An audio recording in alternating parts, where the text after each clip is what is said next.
What will 2022 hold for the climate crisis, the rise of China, and the future of space travel? The Economist's deputy editor Tom Standage joins deputy executive editor Sasha Nauta for a look at the trends that will shape the coming year.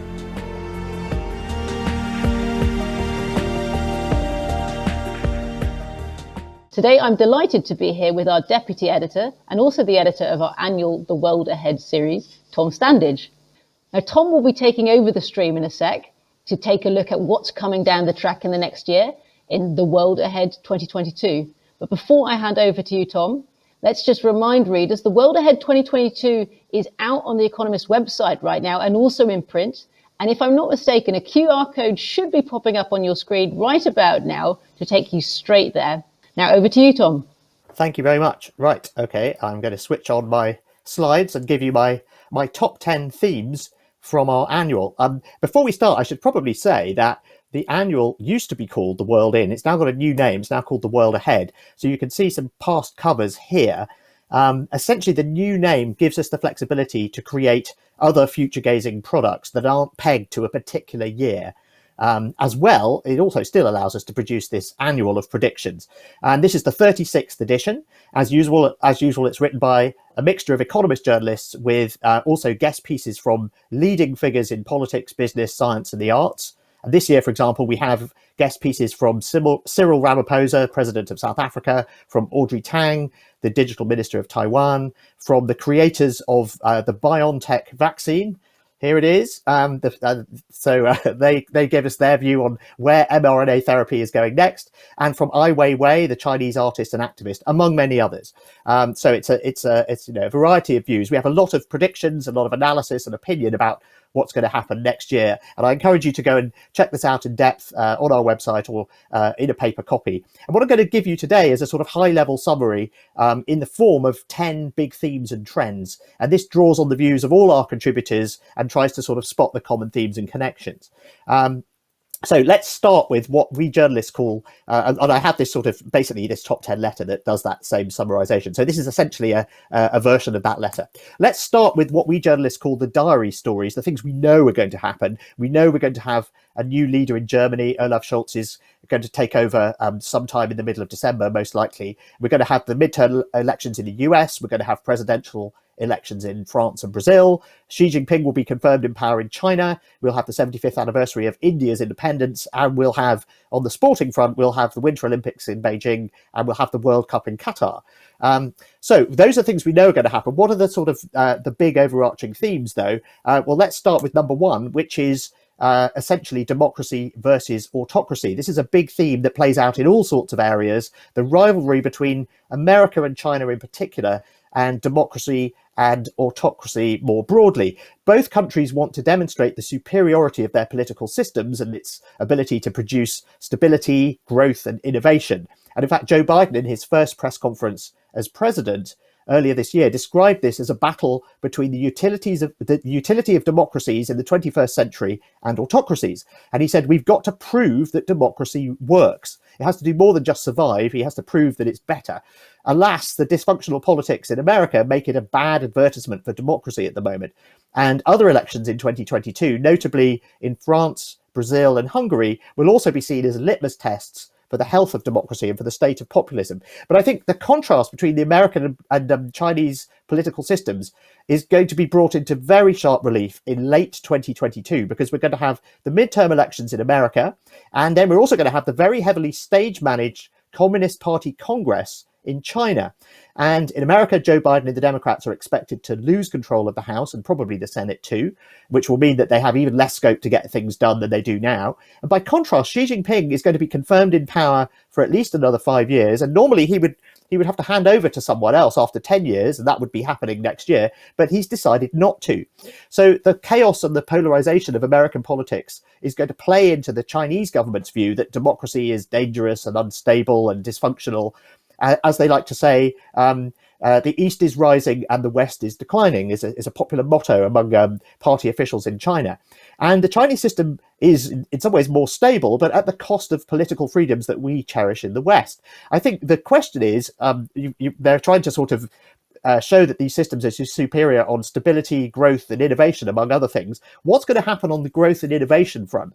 The Chinese economy is very dependent on the property sector, which is now in trouble, and its zero COVID suppression strategy means that it locks down entire cities when it has even a handful of cases, and that also clobbers economic activity. So it's possible that GDP growth in China might be quite disappointing next year, could drop to say 5%, which is bad for at least by Chinese standards. Conversely, America may surprise on the upside as new infrastructure and stimulus spending kicks in, perhaps reaching 4%. On innovation, China has some catching up to do, but it will complete a space station in 2022, and it's also trying to get some new coronavirus vaccines out of the door based on the mRNA technology that is behind the Moderna and Pfizer vaccines. And those Western vaccines performed a lot better than the first generation Chinese vaccines. So it's still, unclear which country will do better on those fronts. We don't think the new Cold War rhetoric is particularly helpful at The Economist, because this isn't like the Cold War with the Soviet Union, in the sense that the West didn't trade with the USSR, but it does have very close economic links with China. And there are, given that there's cooperation on things like making iPhones, potentially there's lots of other areas where America and China could cooperate, like trade, climate, cybersecurity, nuclear non-proliferation, and so on. But in 2022, we think it will be in both countries' interests not to, just for political reasons. We think that Joe Biden won't want to look weak by doing deals with China, which is, the fact that China is a rising power and something that America should be worried about is a rare thing that Democrats and Republicans actually agree on. And we think Xi Jinping will be dialing up the nationalist propaganda to cement his own position and distract from any economic weakness that may arise. So the good thing about this, though, is that the need to preserve stability in 2022 does at least mean that we think conflict over Taiwan or in the South China Sea is unlikely. Okay, so that's the first big theme. The second big theme is going to be the shift from COVID-19 being a pandemic to being an endemic disease. And as you can see with this chart, which I can make a bit bigger, we can see that the vaccines, and this shows data from Britain and Israel, which are both highly vaccinated countries. The vaccines have done a pretty good job of breaking the link between cases and deaths in highly vaccinated countries. However, the recovery will be uneven. Average incomes, we think, will return to pre-pandemic levels in 90% of advanced economies, but only in a third of low and middle income economies. So there's going to be inequality there. There's also going to be, obviously, uneven access to vaccines, although production capacity is being expanded. And with luck, we'll have a glut of vaccines by the end of next year.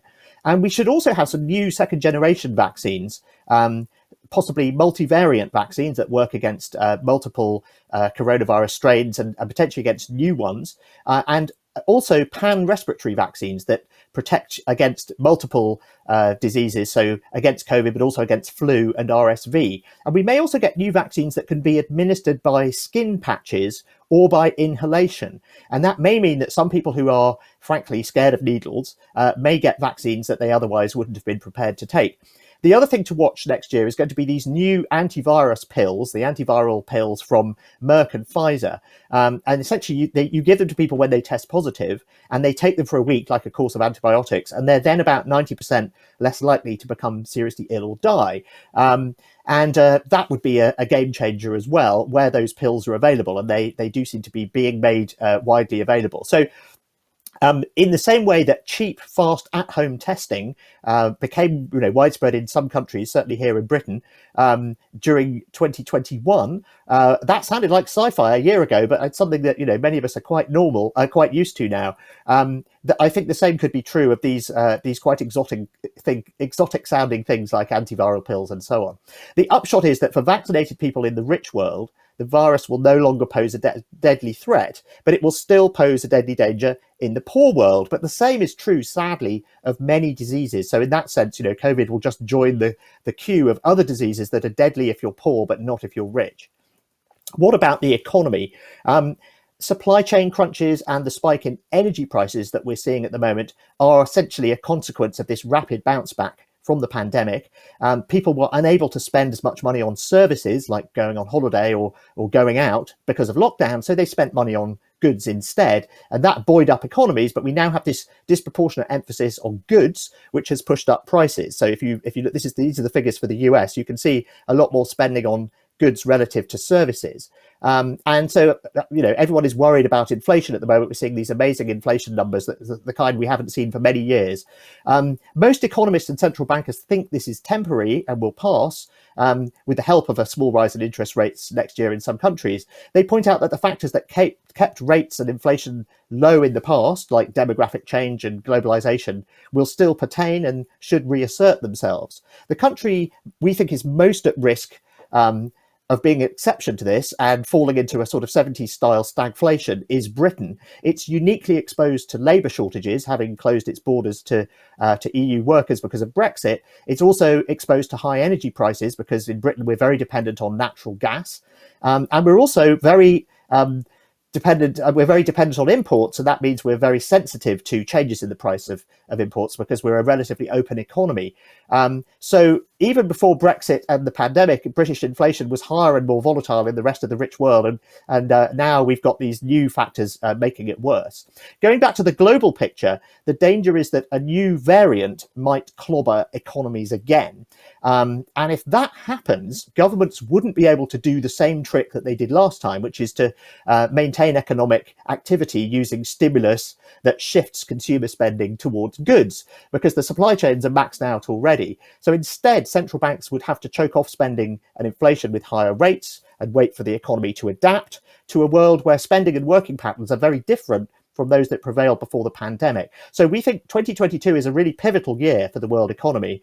Either we return to some kind of normality, but if we don't, the alternative is a very painful economic adjustment. Okay, on to the future of work. Something very interesting is happening with the future of work. There's consensus that more people are going to work from home more of the time in the future. We should point out that only about half of people can work from home, even in the richest countries. But those people who are lucky enough to be able to work from home are doing so more and expect to be able to do so more in the future. So there's agreement about that. Some work at home, some work in the office. But when you dig into the details, you start to get these interesting fault lines. There's a disparity between what bosses want and what workers want. Bosses want people in the office more days a week. Workers want to not be in the office quite so much. And there's also a disparity between what workers say they want and what they actually do when you give them a free choice. So they say in surveys, oh yes, 2 days at home and 3 days in the office, that would probably be fine. But if you actually give them a choice, they end up staying at home sort of 4 days a week.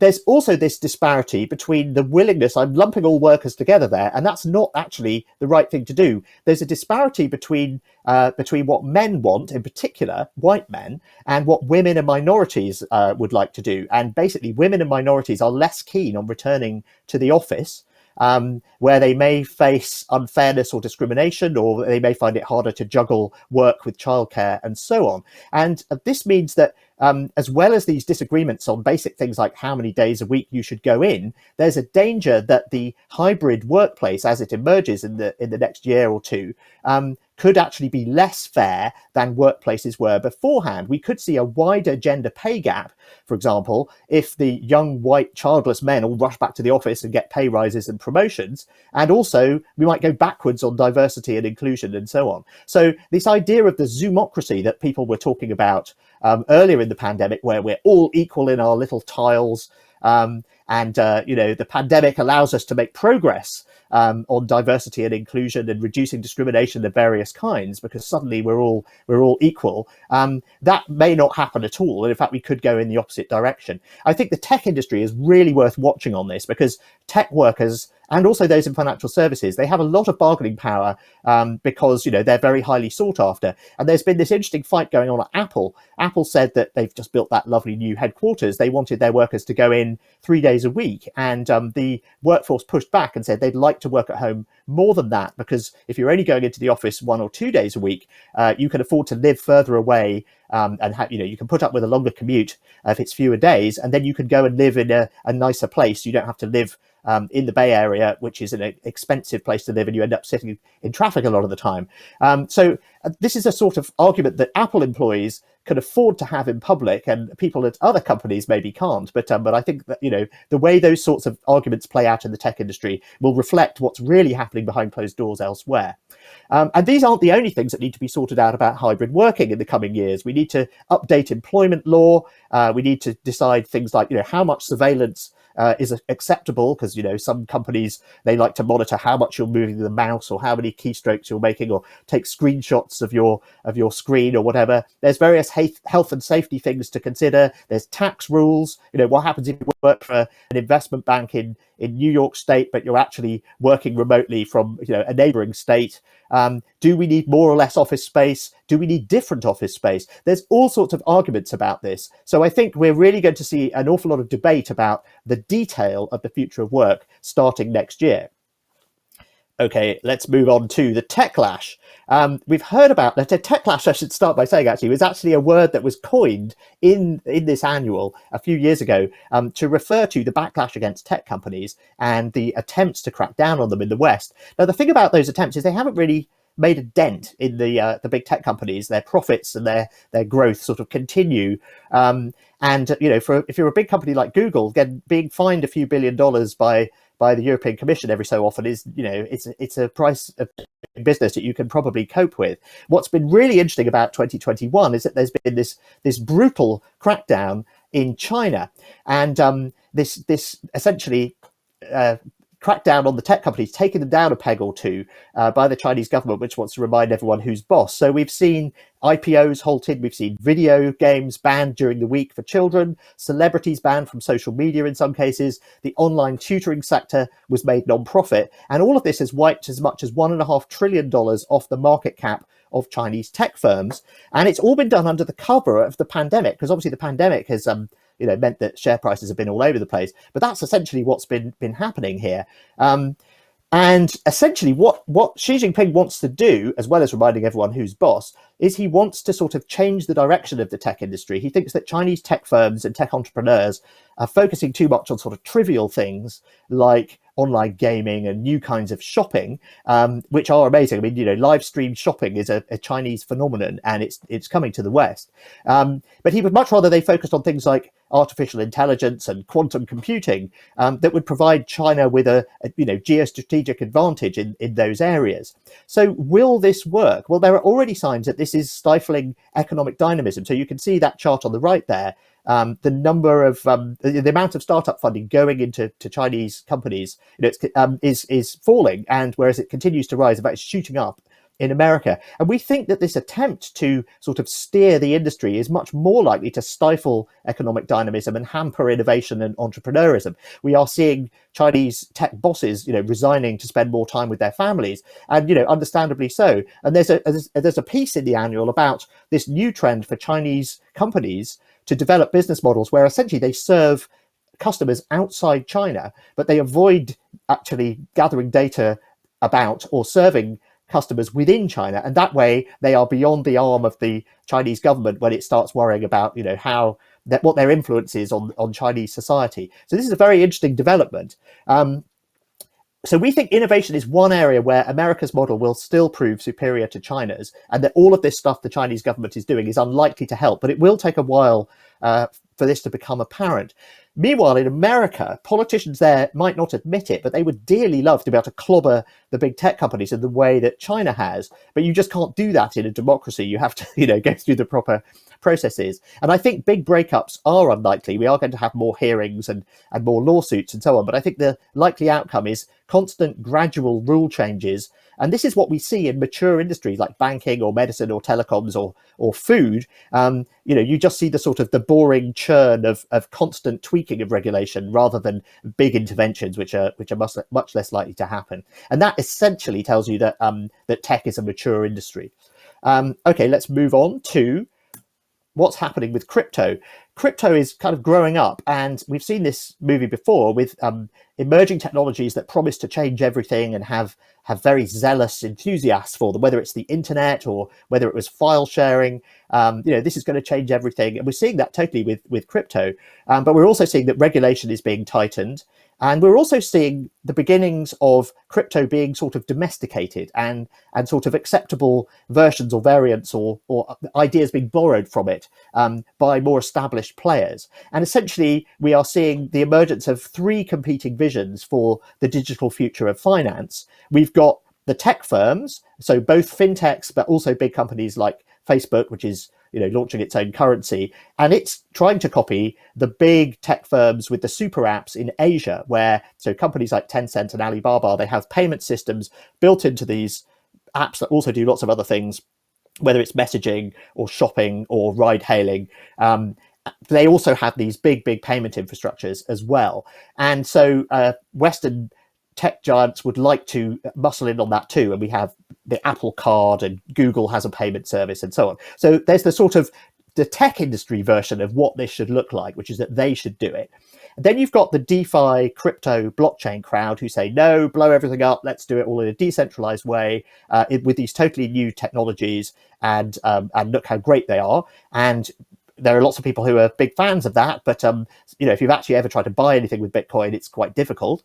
And then you've got these central bank digital currencies that we also call GovCoins, where the central banks are saying, well, hang on a minute, if we're going to have digital money, wouldn't it make the most sense if central banks issued it? And there are reasons why they might want to do that. It would sort of grant them superpowers. It would make it much easier for central banks to see what's happening within economies. It would make it easier to have negative interest rates. It would make it easier to fire stimulus money at people in a crisis. So there are sort of reasons for all of these to support all of these visions, and reasons to be worried about all of these visions. And the fight between these camps will intensify. And I think the question of who wins is going to depend very much on regulation. And regulators need to find ways to preserve the potential of these new models and these new technologies while avoiding risks. And I think the most likely outcome is some sort of compromise that disappoints the radicals, but makes the benefits of new technology widely available in a safe and legal way. And that's what we saw with file sharing. You may remember, when Napster came along, it was a revolution that you had this jukebox in the sky and you could type in the name of a song and start listening to it straight away. It was completely illegal though, and it took a while before that model was domesticated into things like Spotify and Apple Music. And I think we'll see the same with these new forms of money, that they will be domesticated. Let's move on to the climate. We've had more wildfires and heat waves and so on this year, but the pledges under the Paris Agreement aren't enough to limit warming to 2 degrees, let alone 1.5 degrees, and we didn't really make a lot of progress at COP26. And just when we're supposed to be cutting emissions, we're actually turning coal-fired power stations back on in much of the world because the post-COVID rebound has boosted demand for fossil fuels, prices have soared. We don't know how long this is going to last, but at minimum it's going to cause higher inflation and slower growth next year. And even if it's short-lived, we're in danger of having more of these sorts of crunches. And the reason is ultimately because investment in energy infrastructure is running at about half the level, which is about $5 trillion it needs to be. It's about half that level if we're going to get to net zero by 2050. Another problem is that as rich democracies rely less on oil and gas. So in Britain, we rely on wind power for a good chunk of our energy, but that makes us more dependent on autocracies who do still supply oil and gas. And until we completely switch over to renewables, we're going to have to buy gas from places like Russia. So there's all the more reason to make a rapid transition and make more investment. In other words, the way you fix the short-term crunches is the same thing that you need to do to deal with climate change, which is more investment in energy infrastructure. Globally, though, progress is only possible if China decarbonizes. If everyone else does, but China doesn't, we're still doomed. So the real question is, how do Western nations cooperate with China on climate, even as we have this growing tension geopolitically between the US and China? We do manage to cooperate in some areas, like making iPhones, so perhaps it's possible. And one of the guest writers in our annual this year is an environmentalist from China called Ma Jun, and he suggests a way forward. He says that Chinese factories that produce Western goods are an obvious place where Western firms might cooperate with Chinese companies to basically figure out which of these factories have got the highest and lowest emissions, move their business to the ones with lower emissions, and thus incentivize Chinese factories to cut their emissions. And his NGO has this database of 10 million different companies in China. And the idea is if you're a Western company, you can look up how green your suppliers are. So fingers crossed that sort of approach might bear fruit. Meanwhile, though, we have this interesting experiment that's due to be carried out next year, if it's not cancelled again, a group of researchers at Harvard who want to practice releasing dust from a high altitude balloon to dim sunlight, essentially mimicking the effect of a volcanic eruption. They want to release a whole 2 kilograms of calcium carbonate to see how quickly it dissipates, what impact it has, and so on. But this is hugely controversial. People worry that if we resort to this technique, solar geoengineering, it's called, if we try to dial down the thermostat in that way, then we may say, well, why bother to cut emissions? We can just turn down the thermostat. That's not the position that advocates of geoengineering generally take. They say we need to test this system in case it's required as a last resort to buy more time while we cut emissions. And the rate we're going, we may in fact need to use it as a last resort. Let's move on to travel. The winner's curse faced by the likes of Australia, New Zealand, and Taiwan means that they pursued suppression strategies. They tried to have zero COVID, and they've now got to unwind them. And that's going to be quite tricky. They're going to be doing that over the next few months. China, however, is staying closed. It's the last big country to stick with a zero COVID suppression strategy. And in part, this is motivated by a desire to prevent outbreaks and also ensure stability during 2022, when you've got these two big set piece events. You've got the Winter Olympics at the beginning of the year and the Communist Party Congress at the end of the year. So keeping China closed helps in that regard. The Financial Times recently referred to China as the new hermit kingdom.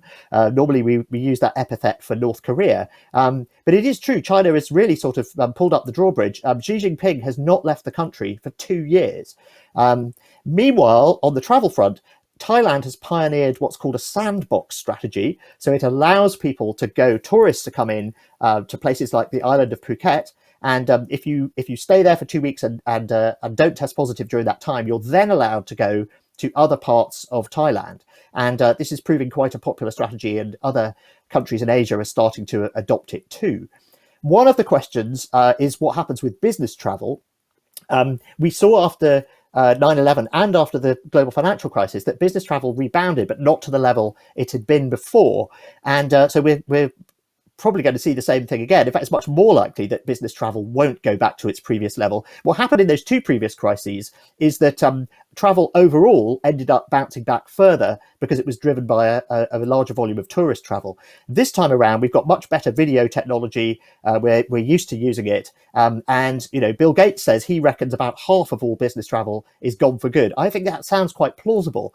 That's good for the planet, but it's bad for tourists because their tickets and hotels are subsidized by the higher prices paid by business travelers. So that does suggest that we are going to see sort of adjustment in the travel industry as things come back next year.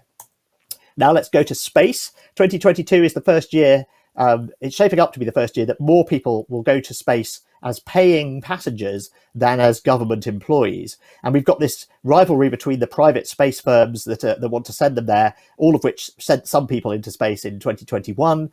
And we've also got rivalry, which is sort of a more familiar rivalry in space, between global powers. So China is finishing its space station in 2022, which will be permanently crewed. India is going to have another go at a lunar probe and is gearing up for its first crewed flight probably in 2023.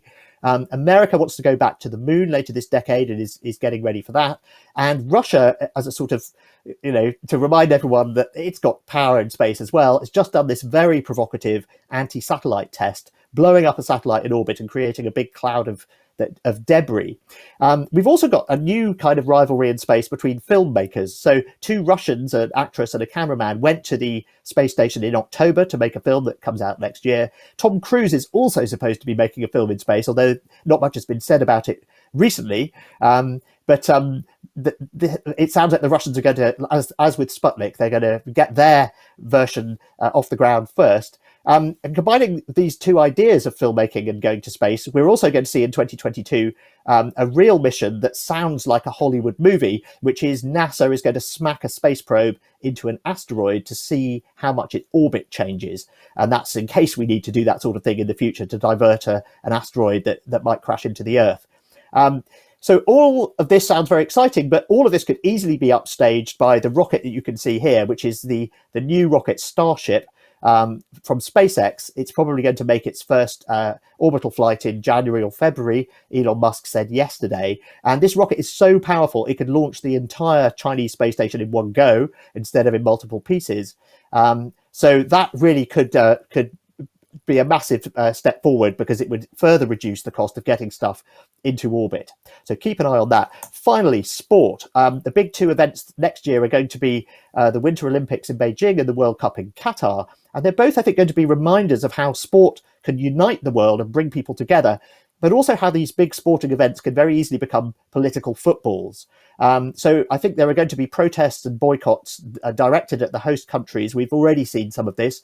In China, the authorities are preempting this by using the pandemic to, keep the country closed, and they're banning foreign spectators. They won't be allowed at all. It's hard to boycott something if you're not invited to it. World leaders are going to be invited, but many of them are just not going to go. So Joe Biden is expected to stay away as a protest.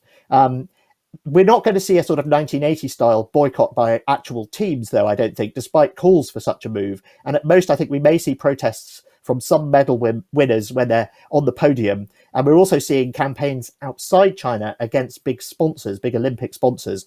We saw some of that this week. And I think we're going to hear more about that. And those sponsors are going to be saying, well, aren't you supporting China and what's happening in Xinjiang and so forth by supporting the Winter Olympics? You're helping China look good.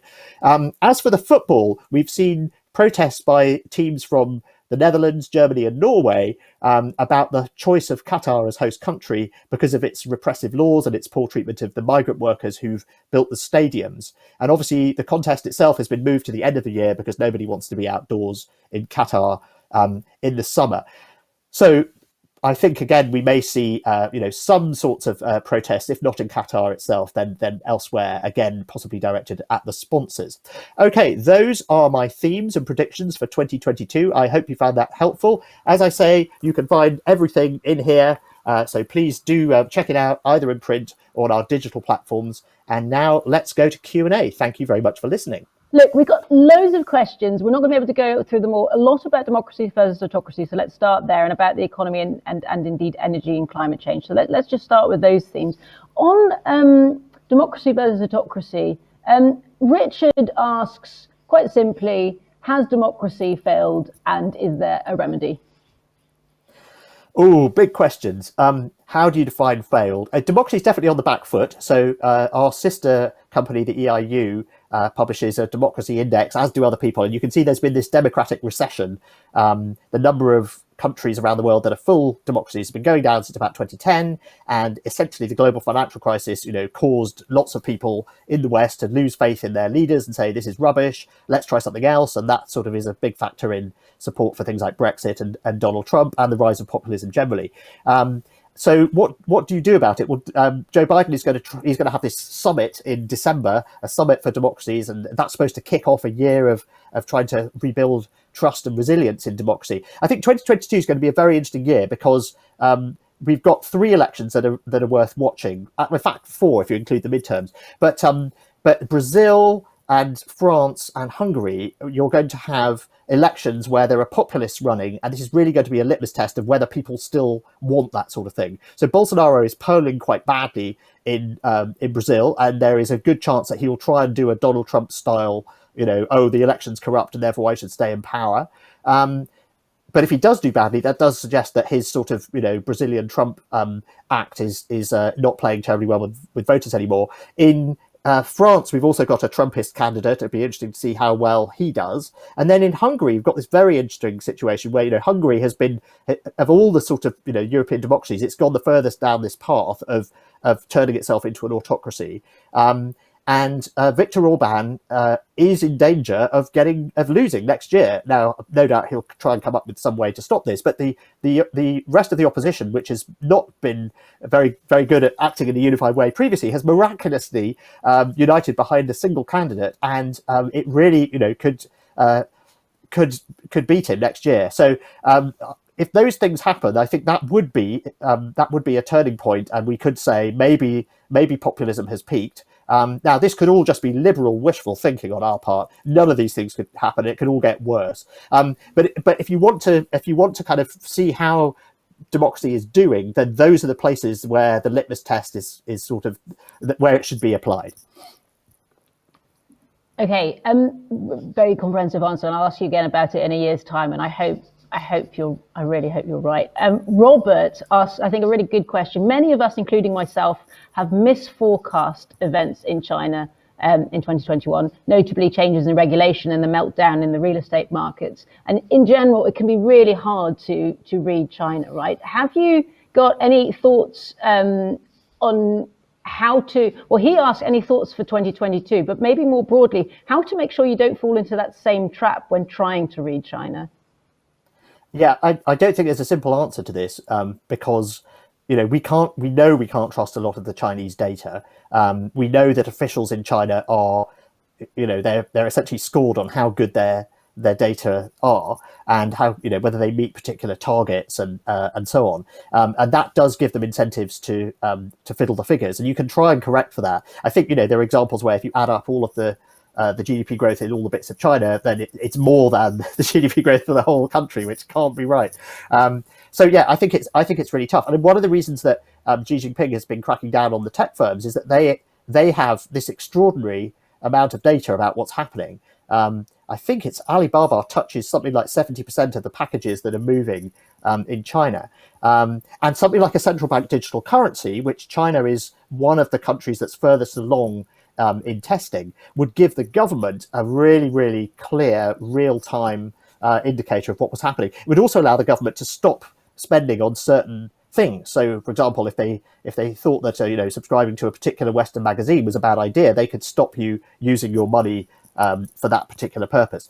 So that sort of thing would give the government access to much more accurate numbers. But of course, the rest of us would not have access to them. We had a very good piece recently about the real-time revolution in economics.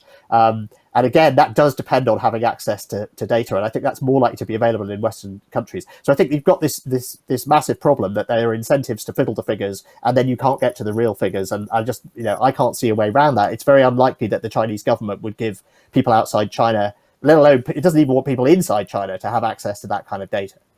Yeah. Okay, let's move on to the economy. Lots of people are asking about inflation, and it would be great if you could just tell us all what's going to happen. Yeah, it's the biggest. It's the biggest debate in economics, isn't it? I mean, I'm not a specialist, and it's been quite interesting seeing all of our trying to get our economic staff to they've.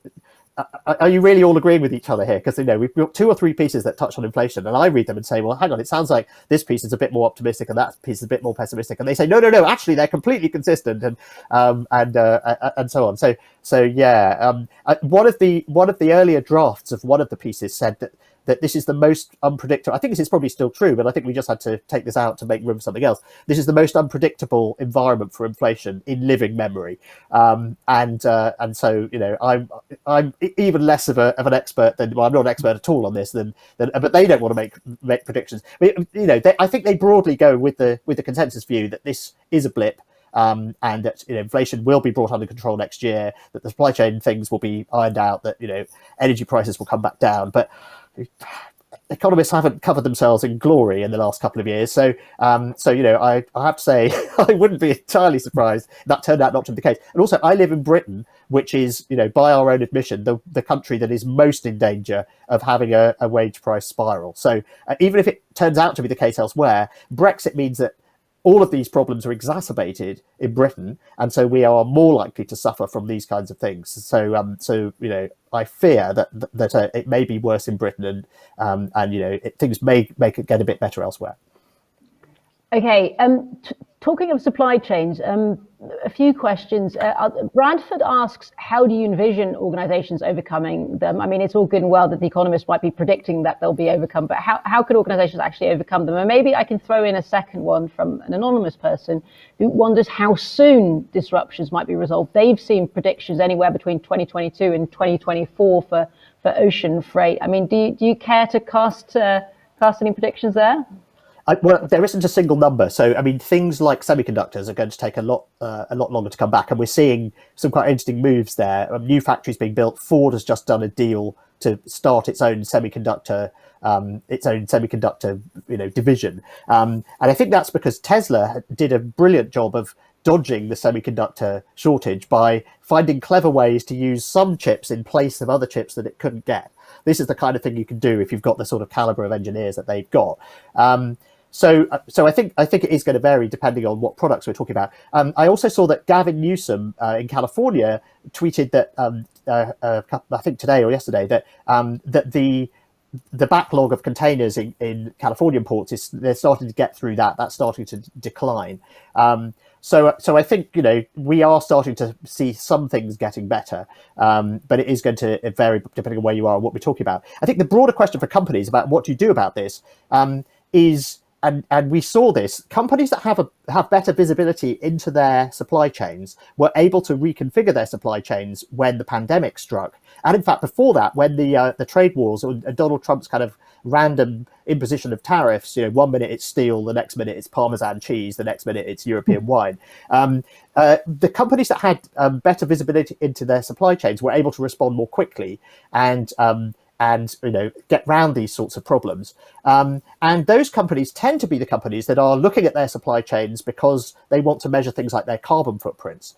So we did see that companies that did better on ESG, there seemed to be a correlation because they're looking at their supply chains because they're worried about things like forced labor and carbon footprints. And because they had this visibility into their supply chains and closer ties with their suppliers, they were able to respond more quickly. So I think the general message for companies is you need to have good visibility. You also need to have really good analytics because we're going to see different kinds of rebounds for different products in different markets. And so you need to have a very, very clear, almost real-time view of what your customers are doing and what they want in order that you can then respond to them. So I think that's the answer. We're seeing people talk about supply chains getting shorter and smarter, and I think that's the ultimately the way to deal with this as we go forward. So we're seeing a lot of interest this year in automating supply chain forecasting, inevitably using AI. But that sort of idea appeals because people like the idea that they can sort of get ahead of these kinds of problems.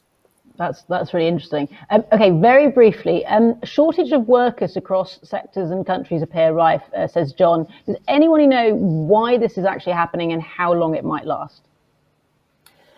Well, the shortage doesn't seem to be as bad as we thought it was in the US because all of those employment figures have been revised up over the summer.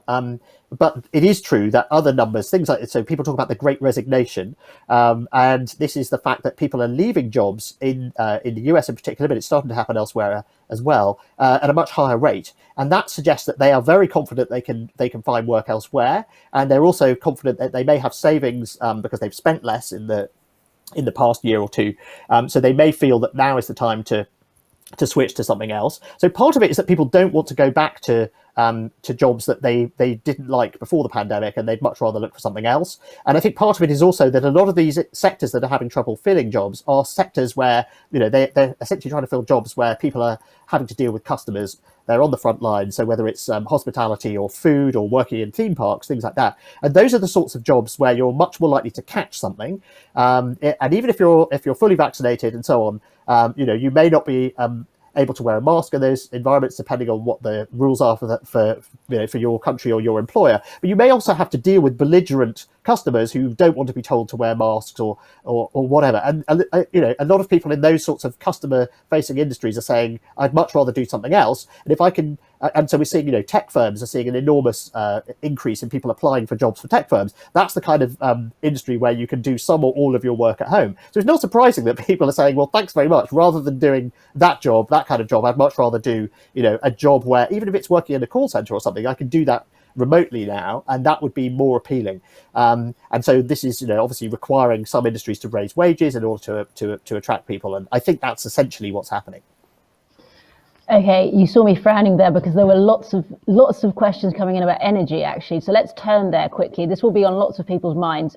Maybe let's start with a simple one, Tom. Tony asks, in 2022, will the climate crisis, on the whole, improve or worsen? Depends what you mean by the crisis, doesn't it? I mean, the emissions will keep going up, so in that sense, it will get worse. Are we going to be making progress towards so there's going to be another COP, and now, as you know, COPs happen every year, but it's the big ones are supposed to be the ones every 5 years. But the idea is that next year's won't just be a sort of baby one again. It will be a more serious one where countries make stronger pledges. I would like to hope that they'll do that, but so far we aren't seeing pledges that are sufficient to keep us within 2 degrees, let alone 1.5. And so we are going to have to see countries raise their game there. As we say, the kind of the area where you can make most difference is while we wait for these sort of pledges, and in order to meet them, is investment in energy infrastructure. And I think one area where governments can help there is to clarify rules on things like subsidies for because there are perverse incentives in many countries to not to build more renewables and that kind of thing. We're going to see the spending on the infrastructure bill kicking in both in the US but also in Europe, and that should mean things like more investment in renewables, but also more charging points for electric cars. And if you've got an electric car like I do, you know that it can be very hit and miss finding somewhere to charge it. So in that sense, we may make incremental progress, but ultimately we need sort of serious action. We at The Economist want to see carbon priced properly, because that's the best way to ensure that you make you decarbonize in the most, you deal with the most carbon intensive things first. In the annual this year, we have a special section on emerging technologies to watch for 2022. There are 22 of them, and several of them are related to climate and energy efficiency. So things like heat pumps, direct air capture, hydrogen fueled aeroplanes. These are things where we are going to see some progress in 2022. So in that sense, we'll be making steps in the right direction. But these things on their own are not enough. We need a much more serious policy response. And are we going to see that next year? I fear we're not. Well, I mean, some of the questions that are coming in, I actually know Tom's answer will be in, or our answer will be in the report. So please do read that chapter in particular. We're gonna have to move on and ask a quick question about space.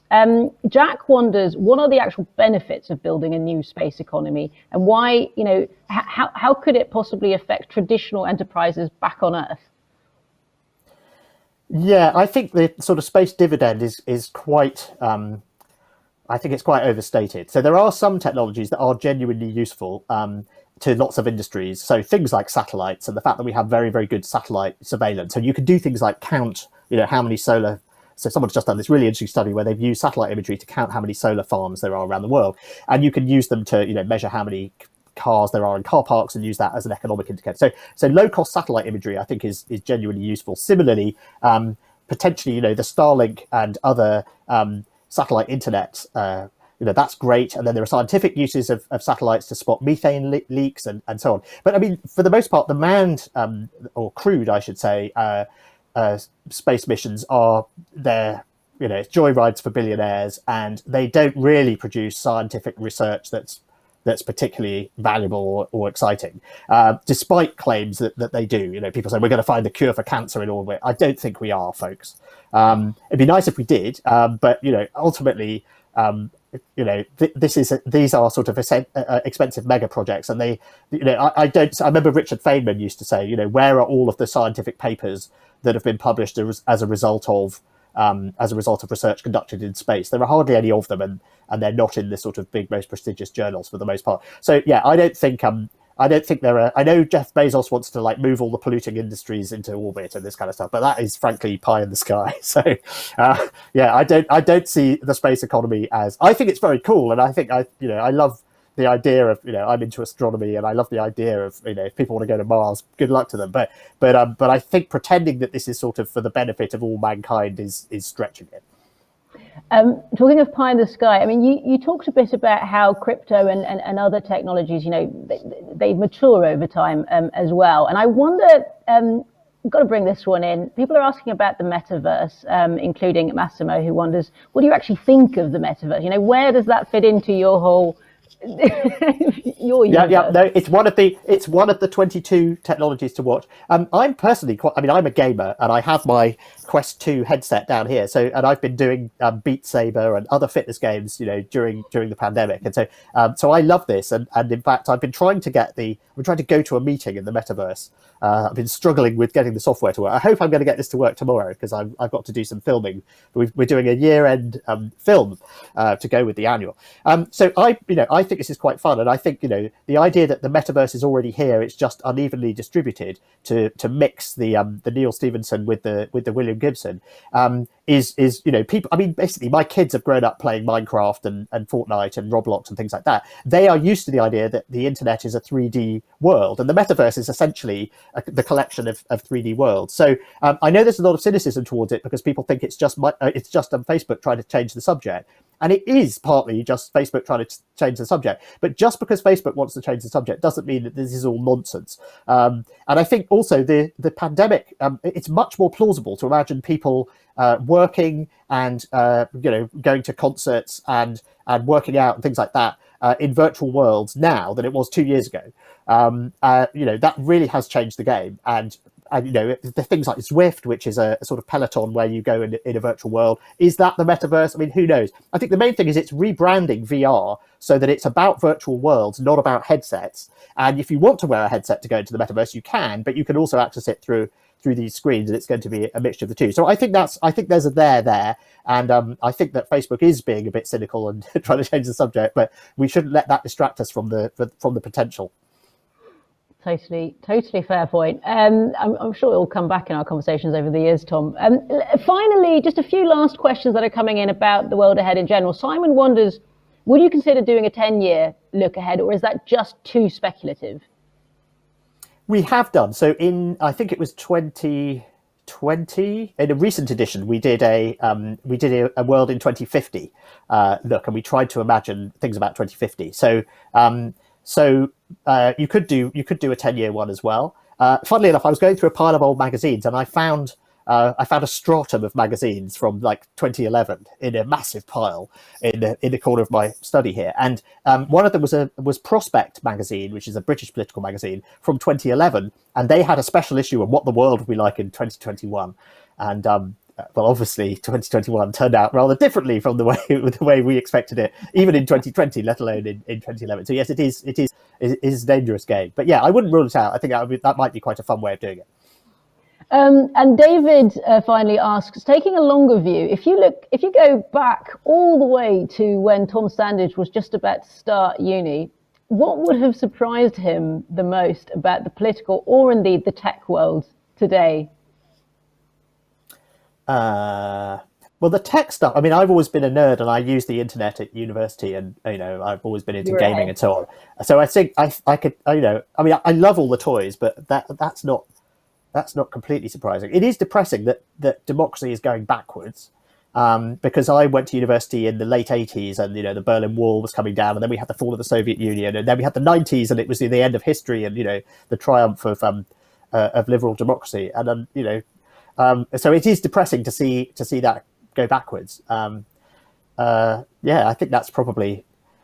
I'm just trying to think what the sort of things that are most gobsmacking about modern life are, and there are so many great toys, aren't there? No, there are, and I've got to agree with you. I went to uni a little bit later than you, but I have this. I'd picked the same one actually. The sort of the democracy autocracy thing always felt. I don't know. I went to secondary school in the 90s, and years of optimism, and it's very hard to.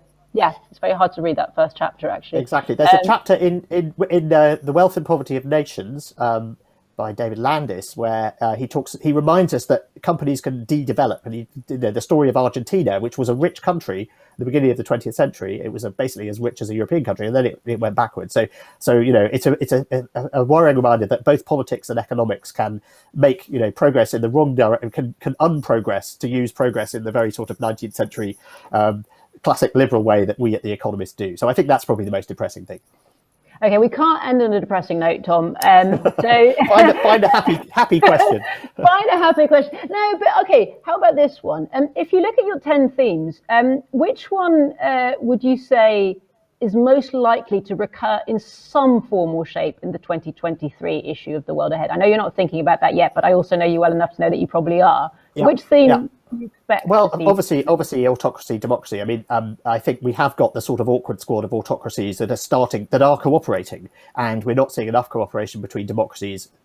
So that's depressing. And also, I mean, the US-China, autocracy, democracy thing is actually just it's the reflection of the rise of China, which isn't just the story for this year or this decade. It's the story of this century. Or this millennium, or however you want to think about it. So that's a big underlying massive shift in the world that's going to be change all of our lives. So that one definitely, but that's sort of pretty obvious. I think the future of work one is going to. I think that people think we're going to sort of 2022 we're going to figure out what the workplace looks like. No, we're not. It's going to take years to adjust to this, in the same way that it took years to adjust to using the internet in business and so on. This is going to be a difficult change, and it's something we need to get right, and make sure that it's fair for everybody. So I think we're going to be hearing a lot more about that in the coming years as well. Thanks for watching. If you'd like to find out more about our upcoming subscriber events, please click the link. There you will also find recordings of previous discussions, including one on the future of work. Thanks for watching.